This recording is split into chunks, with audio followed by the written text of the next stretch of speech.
right, you're Shane Saum, you're Councilman for Lago Vista City Council, and you're testifying on behalf of Lago Vista and yourself, and you are for the bill. Is that correct? That's correct. Very good. Please proceed. Thank you, Mr. Chairman. Thank you, committee members. Shane Saum, Lago Vista City Council, here in support of the bill. Obviously, Lago Vista is a small town in the west end of Travis County. We are not impacted by the municipal part of this bill, but we are the county. I hear from my citizens time and time again, they are tired of the basically inevitable every year 3.5% increase from Travis County. And I'm going to bring up an example of this year that it'll come back around. But this year we're looking at a 9.12% tax increase. Now that's not going to go to the voters because we are in a declared disaster county. But the problem with that is that y'all closed a loophole this year with HB 30 that'll go into effect on January 1 that really limits how you can use these funds. 2 weeks ago, Travis County stated that they're going to raise $42 million to put it into reserves to use for future disasters not tied to this disaster. They spent $15 million on this disaster. I only mention that because when they go to citizens and tell them the reason this isn't going to a vote to you is because don't worry, this is a one-time tax, it's going to go away.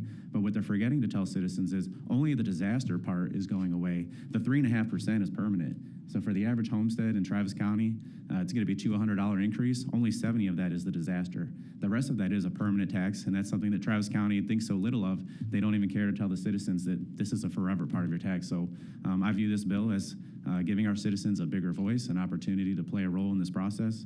And so I really appreciate that. Even just going down to 2.5% doesn't mean that they're never going to be able to raise those taxes again. Travis County proved last year with their child care program, you can go to the taxpayers if you roll out a plan that you think that the citizens like, and you can get it approved.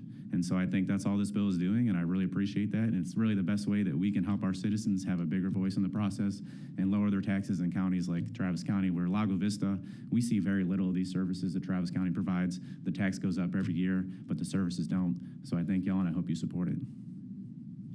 Thank you, sir. Members, any questions? Yes. How did I know? Chair recognizes Representative Troxler. Councilmember Saum, thank you so much for being here. You are a resident of my district, and you are a breath of fresh air being a local city council member who understands that ultimately the decisions that we're making up here are collectively impacting our shared constituents. You do an excellent job for Lago Vista. We're glad to have you. And yes, we both live in a county of over 75,000, and these constant tax increases are just, we can't afford it anymore. So I just wanted to say thank you for taking time to be here and to advocate for our shared taxpayers.